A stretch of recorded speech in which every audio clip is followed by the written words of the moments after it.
समर्थ.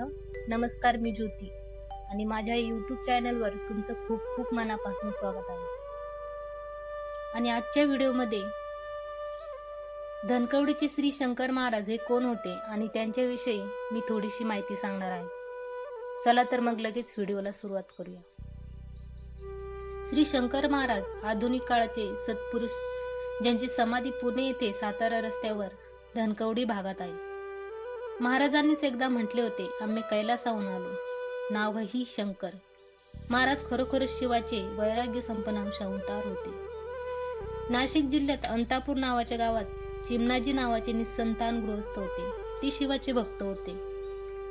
चिमणाजींना एकदा स्वप्नात दृष्टांत झाला की रानात जा तर तुला बाळ मिळेल, त्याला घेऊन ये.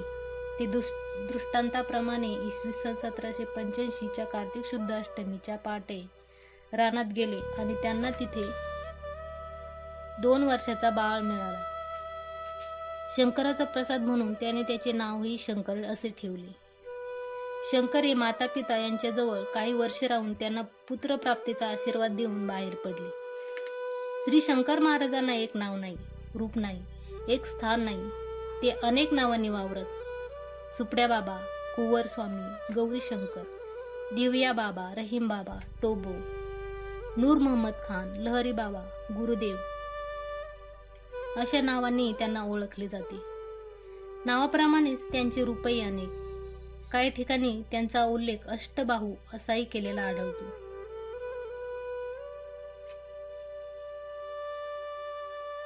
महाराजांची डोळे मोठे होते आणि ते अजानबाहू होते. त्यांची गुडघे वर करून बसण्याची विशेष पद्धत होती. खऱ्या अर्थाने ते वैराग्य संपन्न होत. अशात ते कधीही एका स्थानी थांबत नसत. त्रिवेणी संगम, अक्कलकोट, नाशिक, त्र्यंबकेश्वर, नगर, पुणे, औदुंबर, तुळजापूर, सोलापूर, हैदराबाद, श्रीशैल अशा स्थानी त्यांची भटकंती असायची. श्री शंकर महाराज हे योगीराज होते. ते स्वतः नेहमी म्हणत, सिद्धीच्या मागे लागू नका.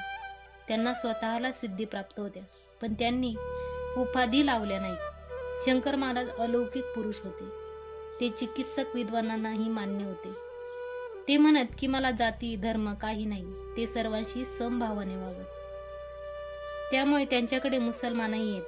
त्यांच्या शिक्षणाबद्दल कुणास ठाऊक नाही, पण काही देखावा करणाऱ्या विद्वानांना त्यांनी अस्खलित इंग्रजीतून उत्तरे दिली.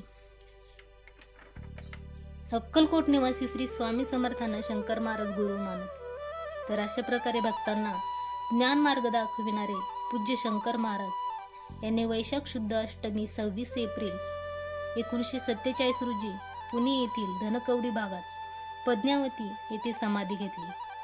पुण्याच्या धनकवडी भागात रस्त्यालगतच शंकर महाराजांचे समाधी मंदिर आहे. हे स्थान लाखो भक्तांचे श्रद्धास्थान आहे. चला तर मग इथेच थांबते. माहिती कशी वाटली हे कमेंट करून नक्की सांगा आणि व्हिडिओला लाईक करा.